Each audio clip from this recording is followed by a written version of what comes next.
Sige po, tayo pong lahat ay pumikit. Tayo po ay mananalangin.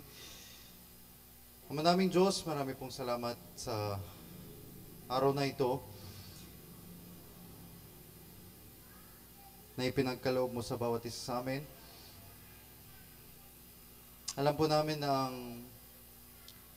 ang oras na ito, ang pagkakataon na ito, ay pinagkaloob mo sa amin dahil mahal mo kami, dahil nais mong ipaalam sa bawat isa sa amin ang iyong naisin. Nais mong ipakita sa amin ang iyong puso.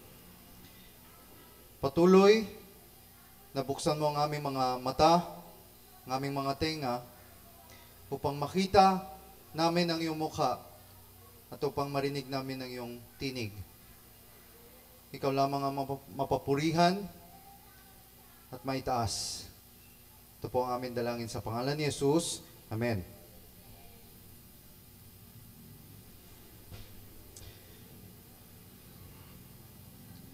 Magandang umaga po. Hindi ko na po kayo binigyan ng oras na sumagot. Sige po, ulit. Magandang umaga po. Salamat po. Nais ko lang pong magbigay tulong sa mensahe. Kumbaga, tutulungan ko po kayo na mas mapadali na maunawaan ang mensahe ngayon. So, kumbaga, ako po yung introduction. Okay. Ito po gawin po natin. Ito rin po yung ibinahagi ko po nung fellowship last week. Question. Youth NYA, bawal sumagot. Kasi ito rin yung sinabi ko sa inyo.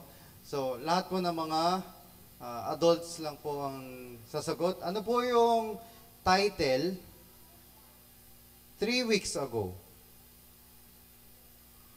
Ano po yung title 3 weeks ago? Keyholder. Tama po. Maraming salamat po. Ano po yung title naman 2 weeks ago? Keyholder din. Keyholder 2. Ano naman po yung title last week?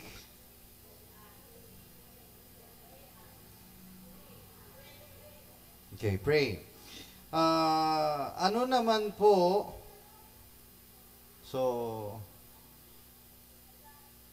ayan po, yung 2 weeks ago. So, 3 weeks ago, keyholder din po, iba lang yung subtitle. Ito po yung 2 weeks ago. Tapos yung subtitle, God cannot do without man, man cannot do without God. Tapos, last week po ay pray. Ano po yung subtitle? Ask, do not ask. Or pray, do not pray. Nais ko lang po i-connecta lahat ng ito upang maunawaan po natin yung mensahe ngayon. Napakahalaga po na maunawaan po natin yung 1 plus 1 para maintindihan po natin paano isolve yung 2 plus 2. Para maunawaan po natin kung paano isolve yung 1 minus 1 at para maunawaan po natin paano isolve yung division, multiplication. Dahil konektado po itong lahat sa magiging mensahe din po ngayon. Although, lahat po ng mga naririnig po natin ay mga narinig po natin sa mga nakaraang taon, ngunit sa ibang direksyon at mas malalim at pinagsama-sama na po natin ito. So, without further ado, ipapaliwanag ko na po. 3 weeks ago, 2 weeks ago, ang title po ulit ay Keyholder. At ang point ng mensahe 3 weeks ago, 2 weeks ago na keyholder ay tungkol po sa keyholder. Tungkol sa key at yung holder. Huwag po kayong malito. Simple lang po. Ang title, key holder. Tungkol po ito saan? Tungkol sa susi at yung may hawak ng susi. Yun lang po ito. Sino ba yung may hawak at ano yung hawak niya? At sa 3 weeks and 2 weeks ago na mensahe, ito po ay tungkol sa ano po yung susi? Sa ibang salita, English, nagsastart sa letter A, yung mga adults na po. Ano po yung susi sa ibang salita? Authority. Binigay na po ng Diyos ang key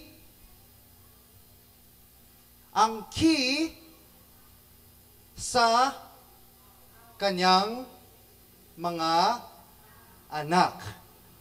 So, sino lang po yung may hawak ng susi?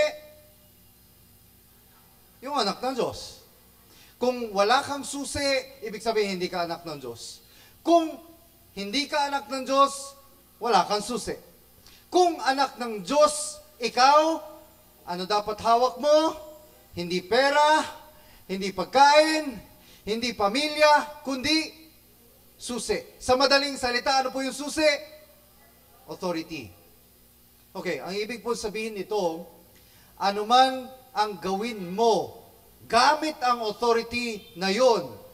Kung ikaw ay anak ng Diyos, kung ikaw yung holder ng key, dahil ikaw nga yung anak ng Diyos, ibig sabihin, anuman ang gawin mo, gamit ng susi na yon, sa madaling salita, anuman ang gawin mo, gamit ang authority na yon, ano po mangyayari? Magaganap sa mundong ito. Mangyayari. Kikilos po ang Diyos. Dahil yun po ang pangako ng Diyos. Let them have dominion. So, dahil nasa atin po yung susi, sa madaling salita, nasa atin pong mga anak ng Diyos ang authority. Anuman ang gawin po natin gamit ang susi na ito, ang authority na ito, mangyayari po sa mundong ito. Ngayon, ito na po yung naging problema last week. Ano po yung title last week ulit? Pray. Subtitle? Ask, do not ask. In other words, pray, do not pray. Binigay na po ng Diyos yung susi sa kanyang mga anak. Binigay na po ng Diyos ang authority sa kanyang mga anak.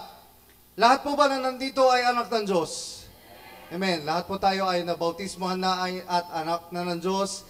Nabautismohan na rin po sa tubig. So lahat po tayo merong susi. Patingin nga po ng susi. Patingin po ng susi. Patingin po. Okay. Hindi po literal na susi, kundi authority. So, lahat po tayo merong authority. Pero sinabi po ng Diyos, yung authority na yon, gamitin mo, but huwag mong gamitin.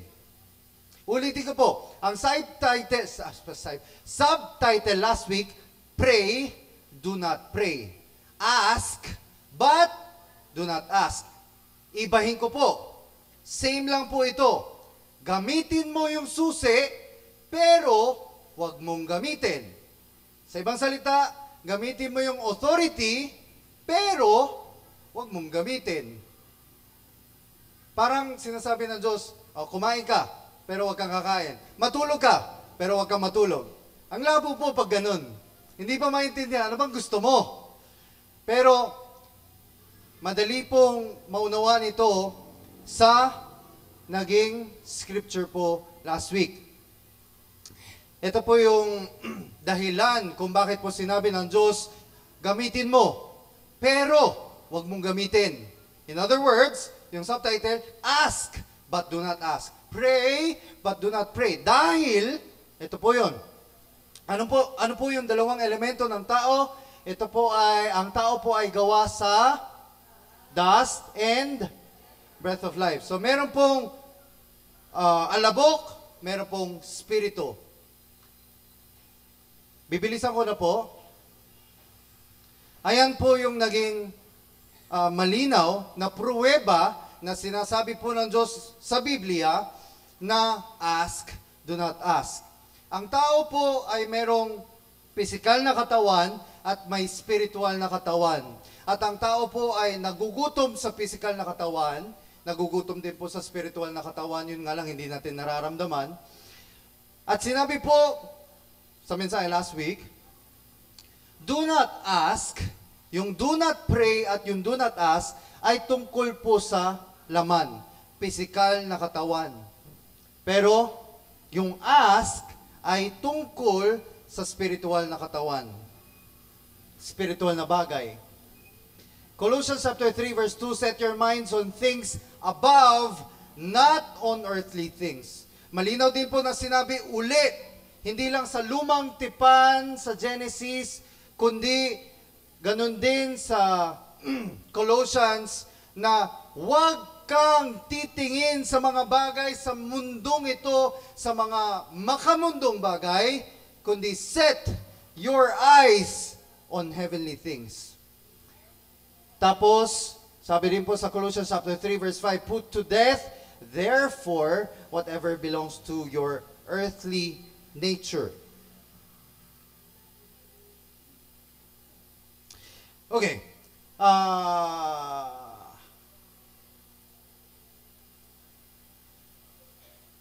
So, sinabi rin po sa Matthew chapter 6 verse 31 and 32 na, ikaw ba ay nananalangin para sa mga bagay na kailangan sa physical mong katawan? Sabi po dito, mga pagano lamang yung gumagawa nun. Yung mga pagano, yung mga hindi anak ng Diyos, sa panahon po ni Jesus, sa panahon ng lumang tipan, pag sinabi pong mga pagano, yung mga pagans, sila po yung mga hindi pinili ng Diyos. Yung bayan na hindi pinili ng Diyos. Ibig sabihin nun, ang anak ng Diyos ay yung Israelita lamang. Pag sinabing pagano, yung mga pagans, ay lahat ng bansa, lahat ng mga tao maliban sa Israelita. Ngayon, ang ginagawa daw po ng mga pagano ay laging inaalala kung anong kakainin, anong iinumin, anong susuotin, anong trabaho papasukin ko, saan ako mag-aaral, ano yung magiging future ng anak ko, yung magulang ko, lahat daw po ng tungkol sa physical na katawan. Last week po, nung pinag-usapan po namin sa fellowship po namin, naging application po namin sa isang buong linggo na to, ay kahit anong mangyari, huwag manalangin tungkol sa mga physical na bagay. Nagawa niyo ba? Mamaya pag-usapan natin. Kahit anong mangyari, huwag ipanalangin ang lahat ng mga physical na bagay, kundi ipanalangin lamang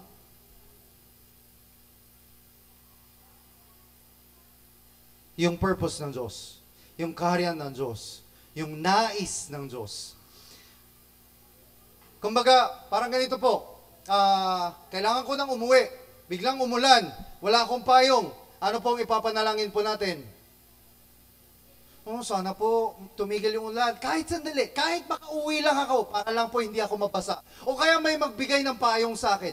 Hindi ganun yung panalangin po natin, kundi, your will be done. Ano man yung nais mo, mabasa ako, yun ba yung nais mo? Your will be done.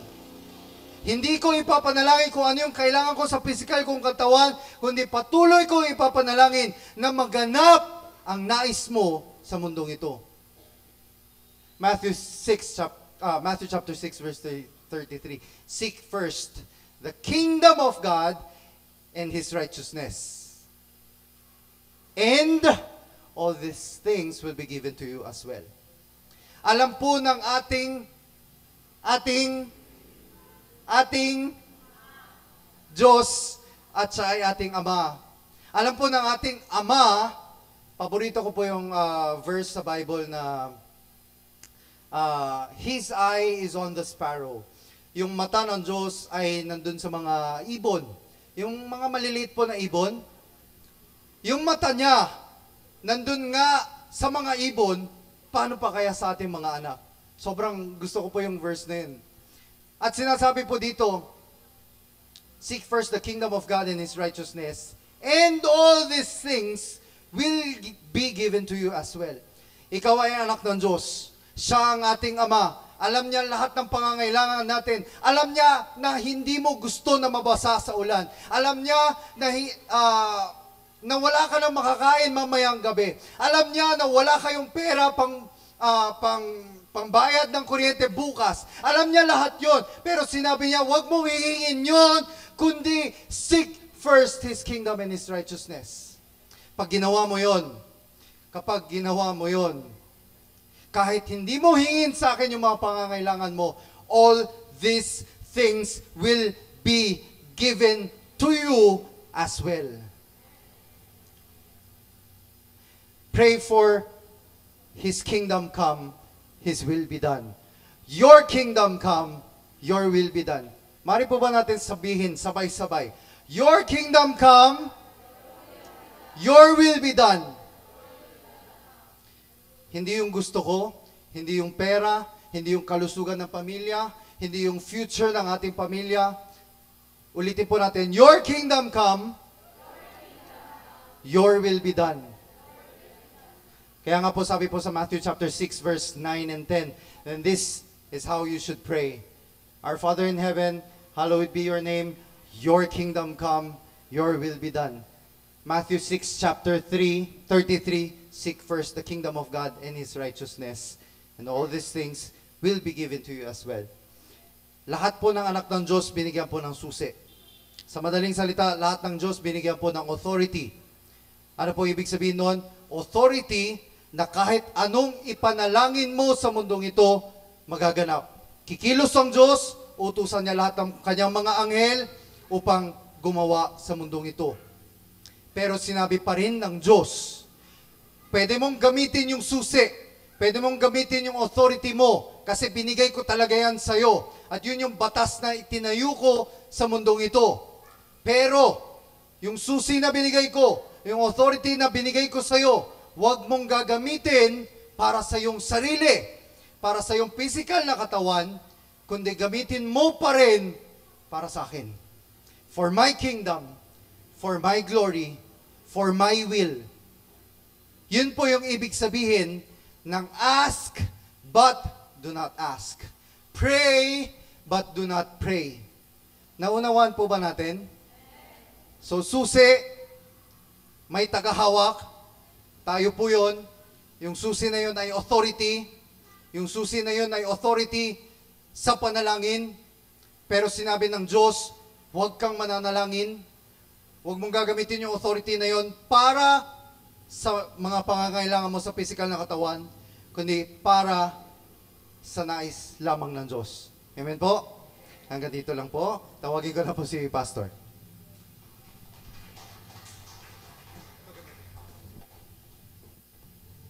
Good morning ulit. Ay, nako. All the time I feel sorry. Check. Palagi po ako na nakakaramdam po na kailangan ko po humingi ng tawad sa inyo. Say, I cannot speak Tagalog. Kasi hindi po ako nagsasalita sa Tagalog. Someday how you will have native speaker.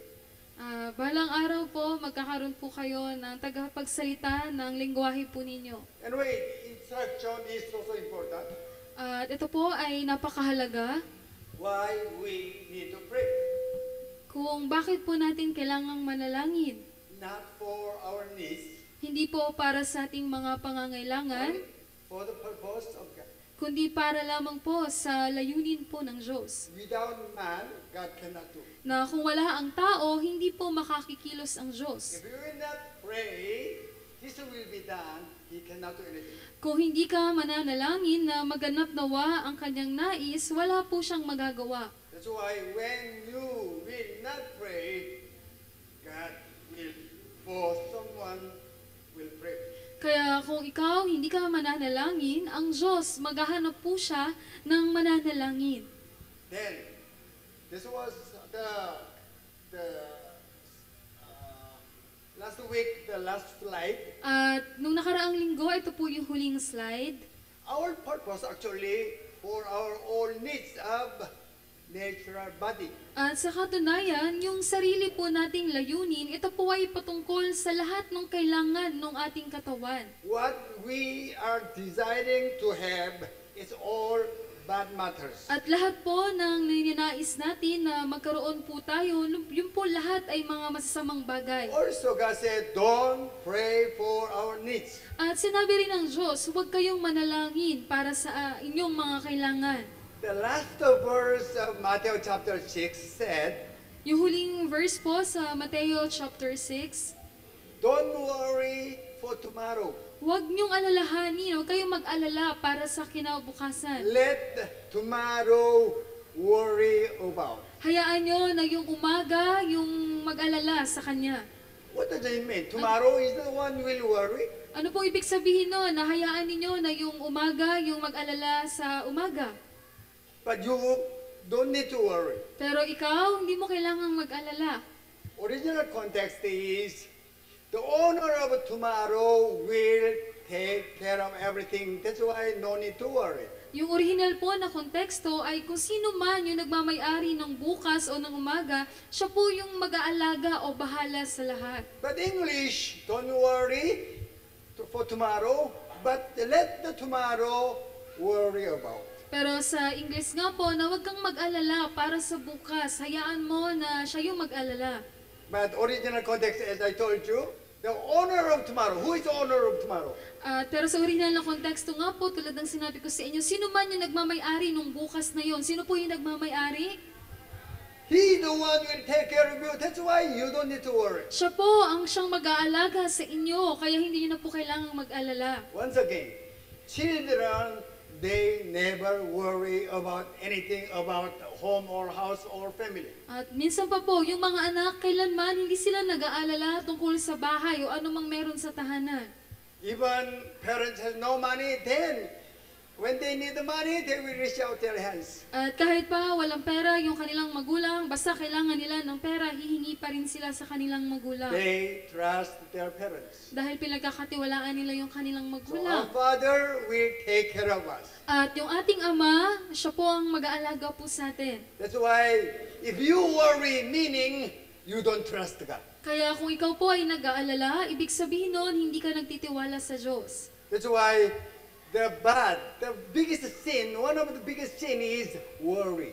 Kaya yung isa sa pinakamalaking kasalanan po, yun po ay ang pag-aalala. When you worry, you don't trust God. Na kapag ikaw ay nag-alala, ibig sabihin, hindi ka nagtitiwala sa Diyos. Anyway, that's why we will ask what we need. Kaya nga po, hindi natin hihingiin kung ano po yung mga pangangailangan natin. Then only we will know what is the will of God. Ang tanging alamin lamang po natin ay kung ano po ba yung nais ng Diyos. Then we'll take His will as ours. At tatanggapin natin o kukunin natin yung kanyang nais bilang sariling atin. Then we'll ask His will be done. At ipapanalangin natin, hingiin natin na maganap nawa yung kanyang nais. So, how we could have the subtitle, this one, ask, not ask. At paano nga po natin nakuha yung subtitle na ask at do not ask? So, today, anyway, we will study original context. At ngayong araw nga po, pag-aaralan natin yung original na konteksto. Actually, this is not new message. At sa katunayan, hindi na po ito bagong mensahe. We need to study ulit and ulit and ulit. Kailangan po nating pag-aralan ng paulit-ulit. Even though you understood some, but you didn't apply it, that's why we need to study again and again. At kahit nga po may ilan na kayong naunawaan, pero hindi nyo naman po na isasagawa, kailangan po nating pag-aralan ulit ng paulit-ulit. I am so happy to be here. At ako po ay napakasaya na ako po ay narito. Why?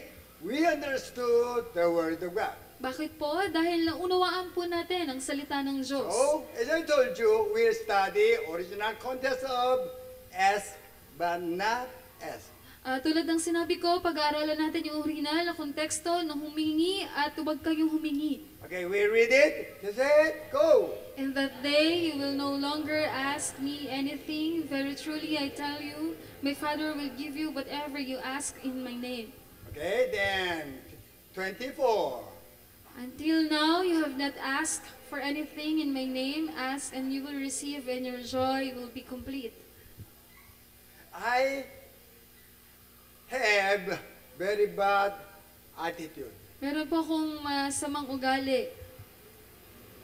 As long as I know John chapter 16, 23 and 24, then I want to ask others, let them know, they know or they don't know. Dahil alam ko na po yung tungkol sa John chapter 16, 23 at 24, gusto ko pong itanong sa iba kung alam din po nila. Also, if someone will say, I know the prayer, then they have to start these two verses first. At kapag may nagsabi din po na alam nila kung ano yung panalangin, kailangan po dyan sila magsimula sa dalawang verses na yan. Even seminar for the prayer, they have to start these two verses. At kahit po kung seminar yan tungkol sa panalangin, dapat po dyan sila magsimula sa dalawang verses. Without two verses, they cannot talk about what is a prayer. Dahil kung hindi po magsisimula dyan sa dalawang verses na yan, hindi po sila makapagsasabi kung ano ba talaga yung panalangin. Why I said, because if you don't know what you will ask for, also you will not ask for, what will you pray? Bakit ko nasabi yon? Dahil kung hindi mo alam kung ano yung dapat mong hingiin sa hindi mo dapat hingiin, ano yung dapat mong ipanalangin? Okay? That's why I have to know first what we ask, what we must not. Kaya una, dapat malaman po muna natin kung ano po yung dapat nating hingiin sa hindi po dapat natin hingiin. If you will ask, for example, I will tell, whatever you ask me, I will give you. Halimbawa po, sinabi ko na ano man yung hingiin ninyo sa akin, ibibigay ko. Except my family. Maliban sa aking pamilya. Then, you didn't know what I said, except my family. Tapos hindi ninyo alam na maliban sa aking pamilya. Then you will ask me, give your family. Tapos hiningi nyo sa akin, bigay mo po sa akin yung pamilya mo. I will? I will? Bibigay ko po ba? Bakit hindi? I said, except. Dahil sinabi ko, maliban. That's why I have to know, allowed it, not allowed it. Kaya dapat alam mo kung ano yung pwede sa hindi pwede. Our prayer is different. Yung panalangin po natin, iba. Other religion, whatever they want, they ask. Sa ibang reliyon, ano man yung gusto nila, hihingiin po nila. Even Buddhist, the religion, they pray for the cursing others. At kahit ngayong ibang relihiyon, yung Buddhist, pinapanalangin din nila na isumpa yung ibang tao. But God gave us division. Ask, not ask. Pero ang Diyos, binigyan tayo ng kung ano yung dapat mong hingiin sa hindi mo dapat hingiin. That's why as we are children of God, we have to know clear division. Tayo bilang mga anak ng Diyos, dapat po nating malaman yung malinaw na dibisyon. Kung hindi alam division, you will spend your whole life for nothing. Dahil kung hindi mo alam yung dibisyon, igugugulin mo lang yung buhay mo sa baliwala, sa wala. You will ask me, give me your family 1 million times or whatever, for your lifetime forever. I will not. Dahil kung halimbawa hingiin mo sa akin yung aking pamilya ng 1,000,000 beses o buong buhay mong hingiin sa akin yun, hindi ko pa rin sa'yo ibibigay. Why? I said from the beginning, exception. Bakit? Dahil sinabi ko na nung una pa na maliban doon. If you will ask exception, you are not my family. Kasi. At kung hihingiin mo yung sinabi na exception o maliban doon, sinabi ng Diyos na hindi ka pamilya. That's why two verses is first topic for prayer. Kaya yung dalawang verses na yan po yung dapat na unang usapin tungkol po sa panalangin. These two verses is so confused. At itong dalawang verses po na yan nakakalito po. Even though you will read it 100 times or whatever, in English, you cannot interpret. At kahit pa basahin mo yan ng 100 beses sa salitang Ingles, hindi mo po yan may-interpret. Then, how we could get the original meaning. At paano po ba natin makakukuha o malalaman yung original na kahulugan? You will ask, you will check how many ask in two verses. Kailangan ninyong tignan kung ilan yung salitang ask dun sa dalawang verses. Isa, Isa ito, po. ilan? Dalawa,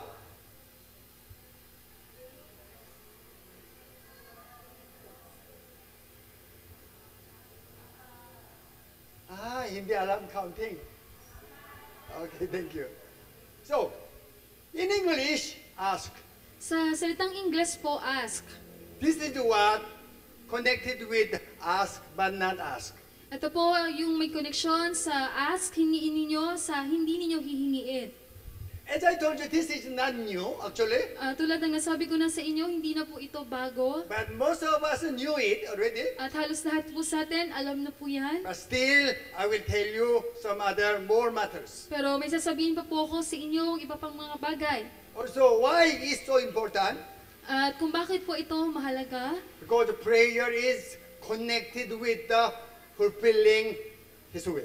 Dahil ang panalangin ay may koneksyon sa kaganapan ng kanyang nais. Ask, in English, same ask. Ang salitang ask, sa salitang Ingles, iisa lang po yan, yung ask. But original context, ibang-iba. Pero sa original na konteksto, magkakaiba po. First ask is erotao. Yung unang ask, nga po, yun po yung erotao. Okay? I already show the original context before. Anyway, Napakita ko na po yan dati. second one, Yung pangalawa po, iba. iba po yun. What is it? Aiteo. Aiteo. Yun po yung aiteo. Then third one, also aiteo. At yung pangatlong ask din po, yun din po ay aiteo. Then fourth one also aiteo. At yung ikaapat, yun din po ay aiteo. But English, no difference at all. Pero kung titignan lang sa salitang Ingles, parang wala pong pinagkaiba. That's why cannot be interpreted if you don't know original meaning. Kaya hindi niyo po yan mai-interpret kung hindi po ninyo alam yung original na That's why kahulugan. knowing original word of ask is so important. Kaya yung malaman, yung original na salita ng ask po dyan ay napakahalaga po. That's why aiteo, that's what God asked, you ask me. At yung salitang aiteo, yun po yung sinasabi ng Diyos na hingiin mo sa akin. But erotao, God said, exception, don't ask for it. Pero yung erotao, yun po yung sinabi ng Diyos na maliban dyan, huwag mong hihingiin yan. Even God said, don't ask for it, but He said, that is my responsibility to provide everything for your needs. At kahit pa po sinabi ng Diyos na huwag mong hingiin yan, ibig sabihin po na siya po yung may responsibilidad. Ako yung bahala dyan sa mga pangangailangan mo. When we pray for our needs, God said, that's not your business. Na kapag tayo po ay nanalangin tungkol sa ating pangangailangan, sinabi ng Diyos na hindi na yan sa'yo. It's my business. Sa akin na yan. I am Almighty, your Father. Ako ay yung makapangyarihan mong Ama. Then God will tell you, why do you worry? At sasabihin sa'yo ng Diyos, bakit ka Don't you nag-aalala? trust me? Hindi ka ba nagtitiwala sa akin? That's why, no need to worry about. Kaya hindi nyo yan dapat pag-alalahanin Anyway, pa. this is how we got ask but not ask. Dito po natin nakuha yung hingiin mo at huwag mong hingiin. Okay? Also, there is division. Meron din pong division. Okay, iba-iba muna. Okay, ganon. Galing, ha? Okay? Okay. We studied already Matthew chapter 6, 31 to 33. At pag-aralan na po natin yung sa Mateo chapter 6 verse 31 hanggang 33. Upper 31 and 32 is belong to erotao. At yung sa taas po na dalawang verses, yung 31 at 32, yan po ay tungkol sa erotao. Don't ask for your needs, Huwag mo nang hingiin yung mga pangangailangan mo. but you ask my will. Pero ang hingiin mo ay ang aking nais. That's why there is division already. Kaya meron pong paghahati, division. Okay. Then, this one also. We read it, James chapter 4, 2, 3, and say, go. You do not have because you do not ask God. When you ask, you do not receive, because you ask with wrong motives, that you may spend what you get on your pleasures. When you come to the original context, verse 2, ask is aiteo. Kapag po tinignan natin yung original na salita na ask doon sa Santiago chapter 4 verse 2, yun po yung aiteo. Even though I promise to give you when you ask me, Na kahit pa pinangako ko na ibigay sa iyo yung hingiin mo sa akin, you didn't ask me, aiteo. That's why I cannot give you. hindi ka sa akin humihingi, hindi ka nag-aiteo, kaya hindi ko mabigay sa iyo. Why? We have authority to ask God. Bakit po? Dahil meron po tayong authority o kapangyarihan na humingi sa We are Diyos. the one have to permit Him to give me. Tayo po yung dapat na magbigay ng permiso sa Kanya na ibigay po yun sa atin. That's why we studied without man, God cannot do. Kaya nga po pinag-aralan natin na kung wala ang tao, hindi po makakikilos ang Diyos. God said, I prepared everything. When you ask me, I will give you. At sinabi nga po ng Diyos, inihanda ko na lahat. Pag hiningi mo sa akin, ibibigay ko sa iyo. That is, ask. You didn't ask, that's why you don't have it. Yun po yung ask. Pero hindi ka humihingi, kaya wala ka pa. Then, this one, your pleasure, meaning for our all physical needs. Sa sarili mong kaligayahan, ibig sabihin po, lahat yan ay tungkol sa mga pisikal na pangangailangan po natin. Even though you will ask for it, God will not. At kahit pa hingiin mo yan, hindi po ibibigay ng Diyos. God will give, there is one condition. Meron pong ibibigay ang Diyos, pero meron pong kondisyon. You must seek His kingdom and His righteousness, and everything will be given to you freely. Kailangan mo munang hanapin yung kanyang kaharian at kanyang katuwiran at ang lahat ay ibibigay sa iyo ng libre. That's why, without knowing two verses, John chapter 6, 16, 23, and 24, most of Christians, they spend their lives for nothing. Kaya kung hindi po ninyo alam yung sa John 16 verse 23 at 24, halos lahat ng mga Kristiyano, ginugugol nila yung buhay nila sa wala lang. Okay, now we know what is the meaning of erotao and aiteo. At ngayon po, alam na po natin yung ibig sabihin ng erotao at aiteo. Hello, at the back. Don't move. Don't move.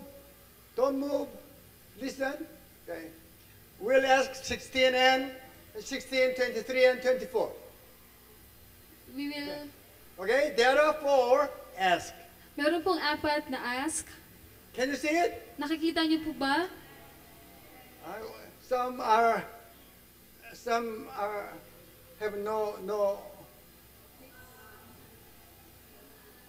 maybe something very delicious in their mouth. Anyway. So, therefore, ask. Meron pong apat na ask. So, what was the first ask? Ano po yung unang ask? What was the first ask? Ano po yung unang ask? We need to, okay, we study again, okay? Okay? I'm so kind, anyway. So, first ask is, Ano po yung unang ask? Erotao. erotao. Remember? And second Alalahanin niyo and po, yung pangalawa po, aiteo. third one, Aiteo. fourth Yung one. ikaapat po, aiteo. Okay, now you know it. Okay. Oh. Okay. Oh, good. Okay. Okay. First one is, Ano po yung una? huh? Erotao. 이방 너. Now, 가로네. What is? Ano po? erotao. Galing. Erotao. Okay. Second one. Yung pangalawa po, Ideo. Wow. Galing. Okay. Third one. pangatlo sorry. po, Fourth one. Now, I will remove ask. alisin ko po yung salitang ask. That's original word. Yan po yung original na salita. Okay. I will make division At paghihiwalayin ko po, from here. No changes. wala naman pong binago. Okay. In that day. What is in that day? Sa araw na yon, ano po yung sa araw na yon? So, especially John chapter 16 is talking about Holy Spirit. At lalo na po yung sa Juan chapter 16, ang pinag-uusapan po dyan ay tungkol sa banal na Espiritu. John chapter 14, 26. We read it. Does it go? But the advocate, the Holy Sandali. Spirit, Sabay. Okay? Kasi, go. But the advocate, the Holy Spirit, whom the Father will send in my name, will teach you all things and will remind you of everything I have said to you. So, in that day, meaning when Holy Spirit will come. Yung sa araw na yon, ang ibig sabihin po nun, kapag pumarito na yung banal na Espiritu. Are you with me? Nakakasunod po ba kayo? Yes, Holy Spirit will come. Then, in that day, you will know not ask, but what you will ask. Division. At sa araw na yon, ibig sabihin kapag pumarito na yung banal na Espiritu, hindi mo na iaas yung dapat mong ias. That's why as long as you know the division, you will not ask what God said, exception. At kapag alam mo na nga po yung division, alam mo na, malalaman mo na kung ano yung dapat mong hindi hingiin. Now we studied what we must not ask. At ngayon, napag-aralan natin kung ano yung dapat na hindi po natin hingiin. That's why in that day, Holy Spirit will come, will teach you, then you must not ask. At sa araw nga na yun, pag pumasa inyo na yung banal na Espiritu, tuturuan kayo ng banal na Espiritu kung ano yung mga dapat hindi na hingiin. Is it clear? Malinaw po ba? Then in that day, Holy Spirit will teach you and remind you what God said.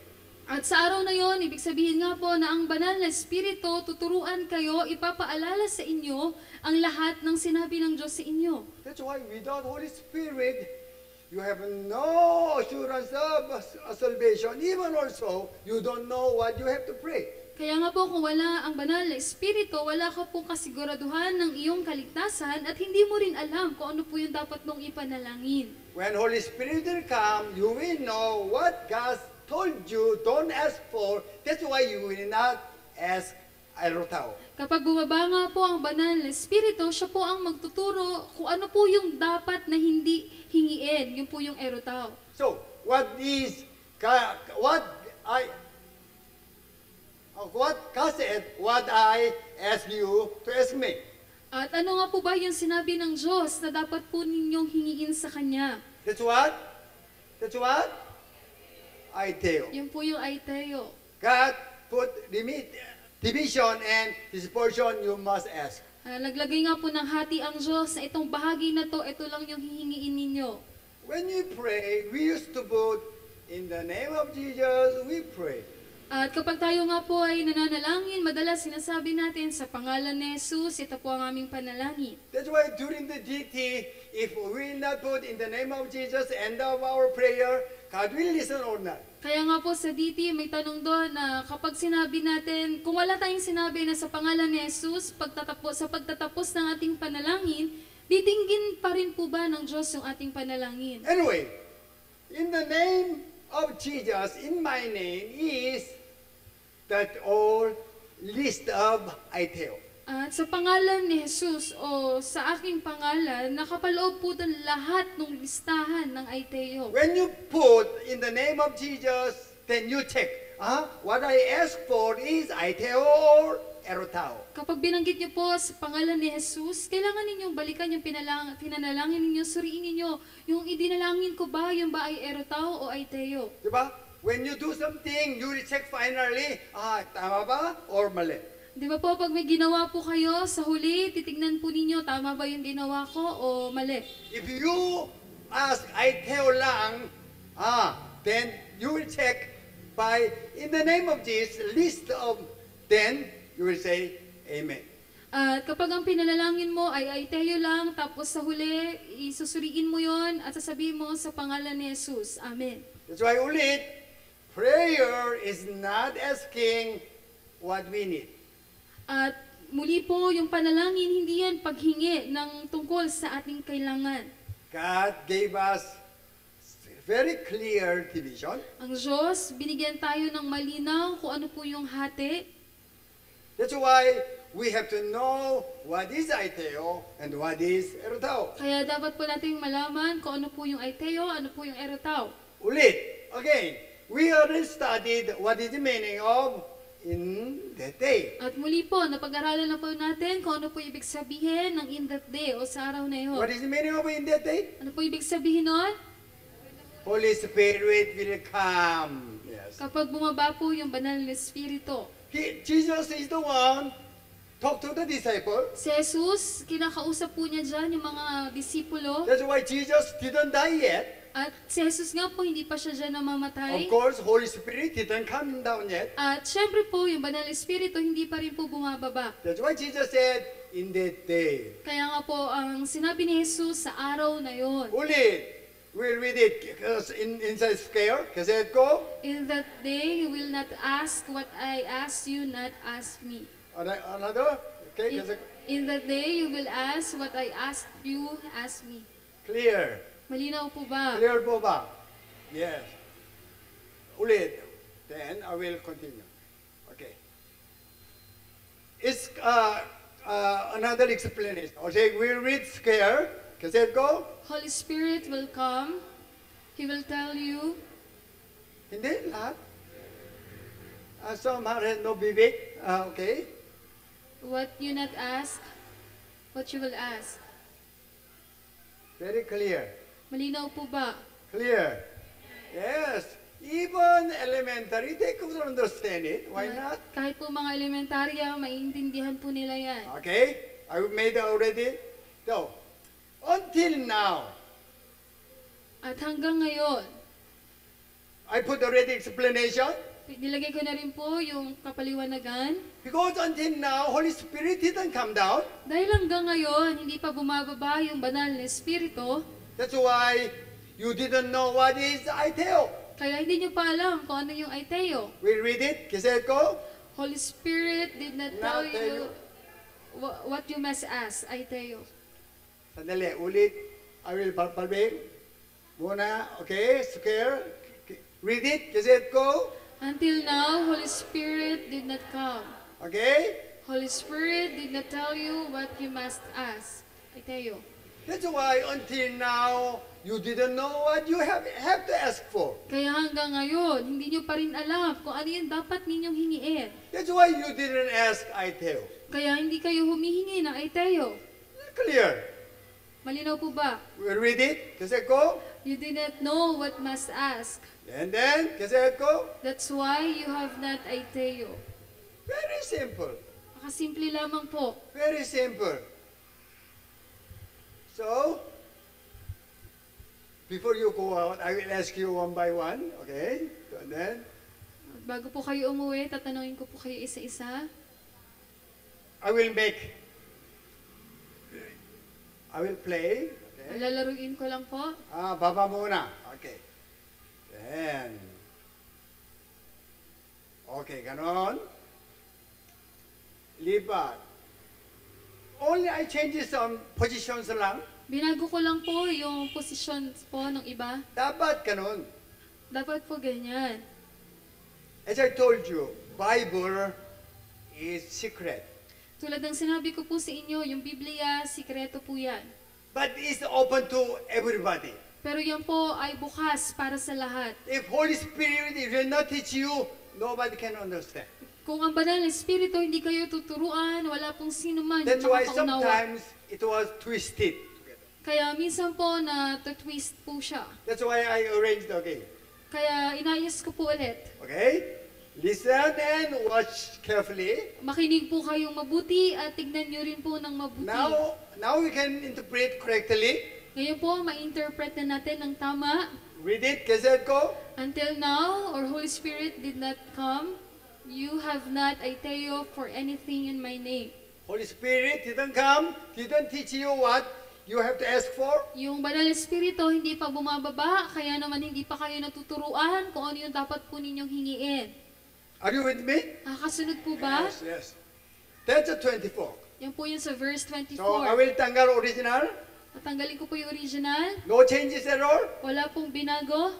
No changes at all. Then, this is John chapter 16:23. At ito naman po yan sa John chapter 16 verse 23. In that day, Yung sa araw na yon, in that day, Holy Spirit will come. bababa ang banal na Espiritu. We'll read it. Kasi ko. Holy Spirit will come. He will tell you what you must not ask. Okay? so you will not erotao. Is it same? Parehas lang po ba? Same ba? Hindi. Parehas po ba? O hindi po? Same or hindi? Hindi same. Why? Because I put some explanation. Hindi po parehas kasi yung The same meaning. nilagyan ko na ng paliwanag. Pero parehas lang po yung kahulugan. Tama po ba? Yes. I don't want to cheat you. Ayoko po kayong lokohin Okay? Then I will remove. at tinanggal ko po. Then we could read with a correct understanding. At pwede na po nating basahin na may tamang So, kaunawaan. not 20 verse 23 is first, Hindi po una yung verse 23, but 24 is first. kundi yung 24 po yung Okay. una. We read it now with the understanding. Basahin po natin ng may tamang kaunawaan. Okay, from the up to down. Kasi go. Until now, Holy Spirit did not come. You have not aiteo for anything in my name.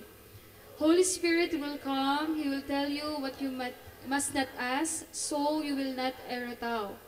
Very truly, I tell you, my Father will give you whatever you aiteo in my name. Aiteo, and you will receive, and your joy will be complete. Actually, 24, 23, that portion is same. Sa katunayan, yung verse 24 at 23, yung bahagi na yan, parehas lang po yan. So, Holy Spirit will come. Only we could make one sentence. At bababa yung banal na Espiritu, pwede natin gawin na isang pangungusap lamang Holy Spirit will come.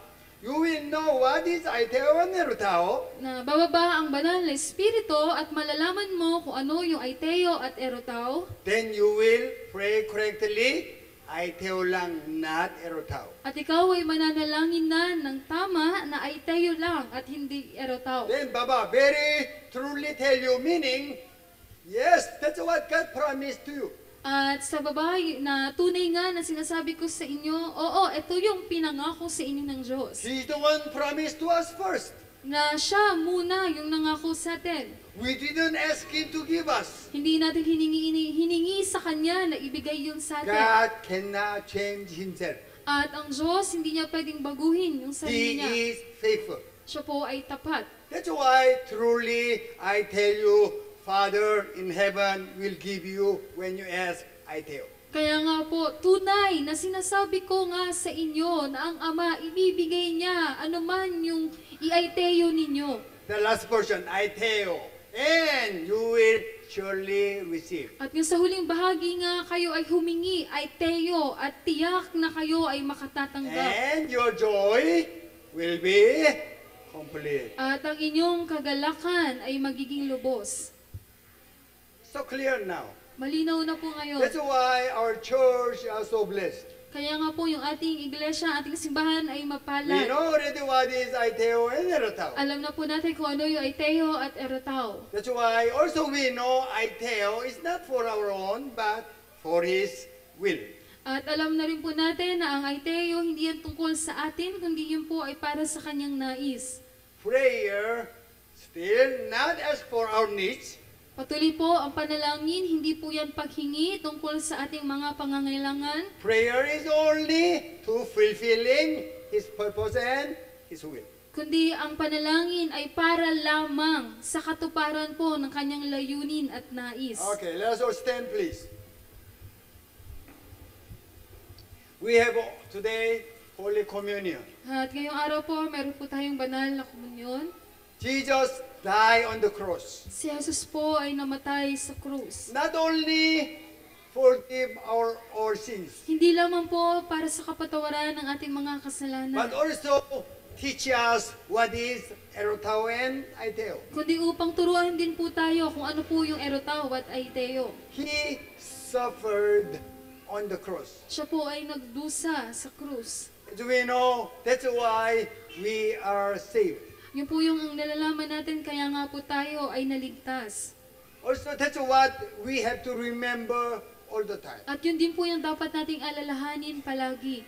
Then we will know how we are beloved or how we are saved. At malalaman natin kung gaano niya po tayo minamahal at iniligtas. Then our joy of salvation will be restored. At yung kagalakan ng ating kaligtasan ay manunumbalik. That's why Jesus commanded us. Kaya nga po si Jesus, inutusan po tayo Whenever you drink and eat, you have to remember of me. na sa tuwing kayo ay kakain at iinom, alalahanin ninyo ako. Even Jesus said, if you will not eat my flesh, you will not drink my blood, you have no connection with me. At sinabi rin po ni Jesus, kung hindi ninyo kakainin ang aking laman at iinumin ang aking dugo, kayo ay walang koneksyon sa akin. That's why we drank, ate his flesh and his blood. Kaya nga po ininom natin at kinain natin ang kanyang dugo at laman. Holy Communion is to remember what Jesus did on the cross for us. At yung banal na komunyon, ito po ay ang pag-alaala sa kung ano po yung ginawa ni Jesus sa krus. Amen. That's why focus on to how Jesus suffered on the cross. Kaya mag-focus po kayo kung gaano po naghirap si Jesus sa krus.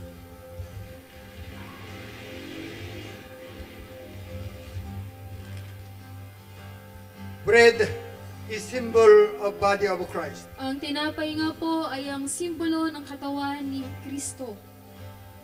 As bread will be torn, Tulad kung paano pagpira-pirasuhin ang tinapay. Jesus was crucified on the cross Si Jesus po ay ipinako sa krus so that he could shed his blood for our forgiveness. nang sa gayon siya po ay makapagbubo ng dugo para sa ating mga kapatawaran. Every day we eat bread. At araw-araw tayo po ay kumakain. Usually 3 meals, breakfast, lunch, and dinner. At madalas nga po 3 beses sa isang araw na umagahan, tanghalian at hapunan. Actually, that is our Holy Communion every day. At sa katunayan yun yung ating banal na komunyon sa araw-araw. As long as you remember what Jesus did on the cross for you. Basta inaalala ninyo kung ano yung ginawa ni Jesus sa krus para po sa inyo. This is bread, Ito po ang tinapay. symbol of body of Christ. Ito po ang simbolo ng katawan ni Kristo. So when I tore this bread, you will watch over it. At kapag pinagpiraso ko po ang tinapay na to, tignan niyo po. You try to imagine how Jesus was suffered on the cross. At subukan niyo pong isipin kung paano po naghirap si Jesus sa krus. Behold this bread. Narito po ang tinapay.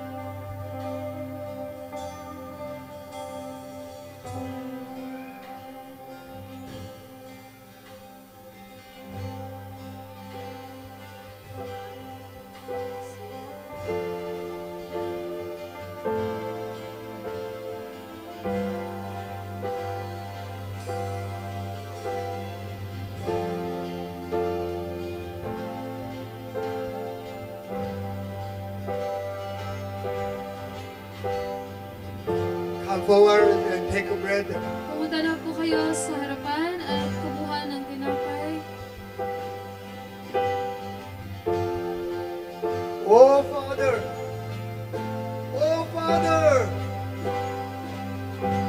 Salamat!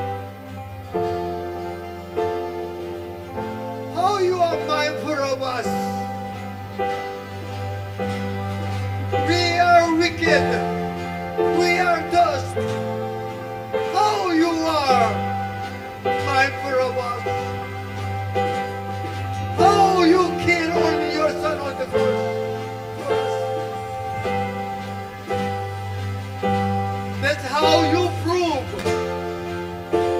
how much you love us. Oh, Father! Salamat! Hallelujah! Oh. Take a breath. Maaari na pong kainin.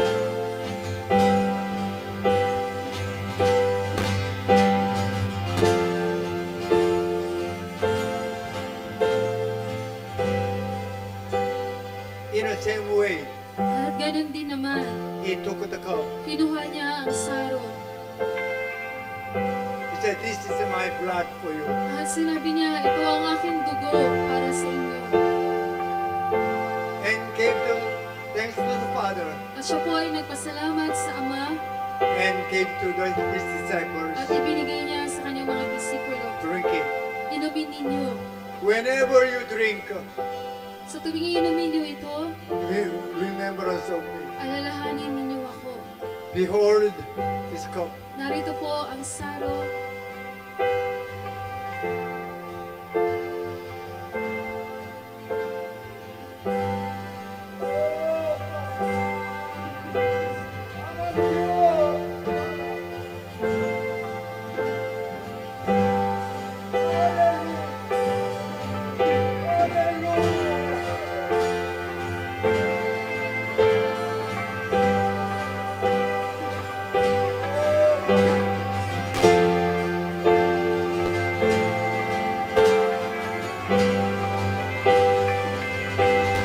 Come forward and take it home.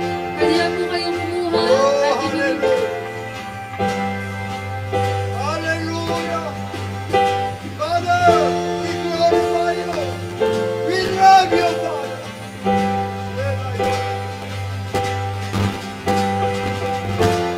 Oh, hallelujah.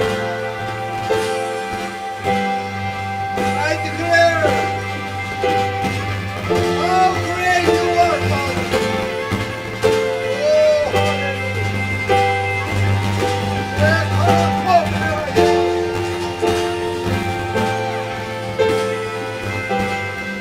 Oh,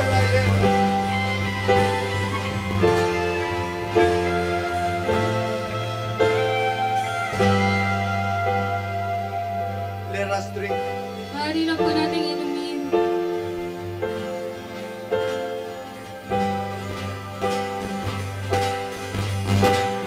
Let us shout hallelujah!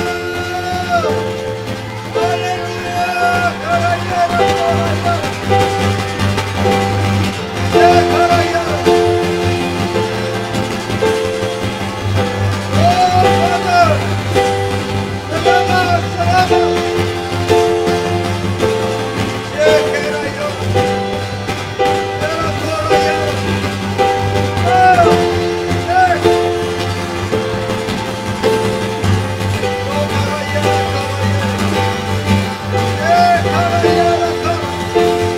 Karaya!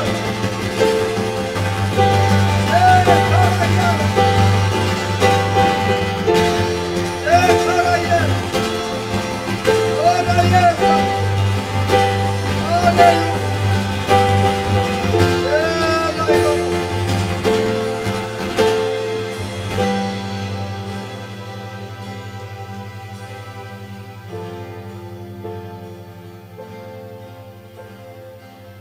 Father, we thank you. What you have done on the cross through your only begotten Son, Jesus Christ. We declare all diseases is healed right now. We declare all bondages of sins and curse was released. Hallelujah. We declare all children of God was accepted and secured by His love. Hallelujah. Hallelujah. Also we declare we are free to serve you with our whole hearts and love. Hallelujah. Hallelujah. May the grace of Jesus Christ, our Lord and Savior, the one who showed us perfect example of life on the earth, the love of Father, the one who killed His only begotten Son on the cross, to prove how much you love us. And love binding us as one with you.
under the tree. That's why it's still malambot. Anyway, if you want, yeah, in the basket, there is hinok. So you could get as much as you want. So, yun. Announcement po. Magandang umaga po sa ating lahat para po sa ating announcement. So, ganun pa rin po, tuwing linggo po, alas 8 po ng umaga, dapat nandito na po tayo sa loob nating sambahayan. So, sikapin po nating makarating ng mas maaga. Huwag po tayong malate. At sabi ko nga po, nung mga nakakaraang kapag nag-announce po ako na isa po sa pwede nating ma-contribute bilang mga anak ng Diyos is, sabi nga po, mag-evangelize po tayo. Mag-invite po tayo ng mga kapatid natin or mga kamag-anak po natin, yung mga kaibigan po natin or yung mga kapitbahay po natin na dumala po dito po sa ating sambahayan. So ano po ba yung purpose po? No? Siyempre po, kung ano po yung nararanasan po natin, nais din po natin na maranasan po nila. Kung gaano po kadakila, kung gaano po kabuti ang Diyos. So ganon din po para po sa ating daily prayer meeting, 6:30 po yan ng umaga, so huwag po nating kalimutan na meron pong panalangin po yung ating mga, especially mga senior po natin, karamihan yung umaattend po tuwing umaga. So kung wala po tayong ginagawa sa ating tahanan ng oras po na yun, iniibitahan po namin kayo na dumalo dito po sa ating sambahayan para sama-sama po tayong manalangin para po sa purpose po ng Diyos at kung ano po yung kalooban po niya. Hindi lamang po sa buhay natin, kundi para po sa church po natin. At sinabi rin po sa atin na kahit hindi po tayo makadalo, yung oras po na yon, maglaan po tayo na makasama doon sa panalangin po na yon. So kung nasa school po tayo o nasa trabaho po tayo, kung ano man po yung ginagawa natin, kung hindi po tayo makadalo, still, sumama po tayo sa panalangin po ng oras po na yun. At yung atin pong Wednesday prayer meeting, so alas 3 po yan ng hapon, tuwing Miyerkules po. At itong Miyerkules po na prayer meeting po natin, binabalikan po natin yung mensahe pag linggo, nagkakaroon po tayo ng reflection. So, dalo po tayo, tuwing Wednesday po yan ng alas 3 ng hapon. At yung ating pong Lord's Kids Worship po, so pagkatapos po nitong service po natin, may gawain naman po tayo para sa mga kabataan na edad, basta nakakapaglakad na po sila, 3 to hanggang 13 po. So, pwede po silang dumala dito at isa po sa pinakamagandang pag-guide sa mga anak po natin or sa mga kabataan po is yung bata pa lang po pala sila ay makakilala na po sila sa Diyos. At doon din po yung mga ating pong dalagat kabinataan na single, so imbitahan din po natin sila na makadalo dito po sa ating sambahayan. Lalo na po makadalo po sila sa gawain ng mga kabataan. Ang masasabi ko lang po, eto pong panahon ngayon, napakarami po talagang kabataan na naliligaw ng landas. No po? Kumbaga, sinusunod po nila yung takbo ng mundo. At kung ano yung kanilang sinasamahan, yun din po yung nagiging buhay po nila. So bilang mga nakakatanda or sabi nga nakakilala sa Diyos, iniimbitahan ko po kayo na encourage po natin yung mga kabataan na dumalo po dito sa ating sambahayan para po, sabi nga mag-guide po sila ng tama at hindi po sila maligaw ng landas. No po. And then yung ating pong EGF, every last Friday of the month po yan, 7:30 po yan ng gabi. So sana po lahat tayo ay makadalo dyan. At nagpapasalamat po kami dun sa isang dakot na bigas na patuloy pong nagdadala tuwing linggo. Yan po ay malaking tulong po para sa ating mga kapatid. At meron po tayong special announcement para po sa youth camp. Si Kuya yun sunod. So, ayun po, itong darating pong June, unang linggo po ng June, magkakaroon na po ng youth camp. So, patuloy lang po na kindly pray, ipag-pray lang po natin for our youth camp na maging successful, na maging maganda yung araw, na mas maraming makakadalo na kabataan, na once again, na ma-lighten up yung ano nila. So, bago po tayo umuwi, ayun, may hinanda po si Pastor na mangga. So, bago po kayo umuwi, pwede po kayo kumuha ng mangga. At meron din po nakahanda na spaghetti. So, pwede po kayo kumuha ng spaghetti. Unahin lang po muna natin yung mga matatanda po kasi baka hindi po umabot sa mga bata. Yes?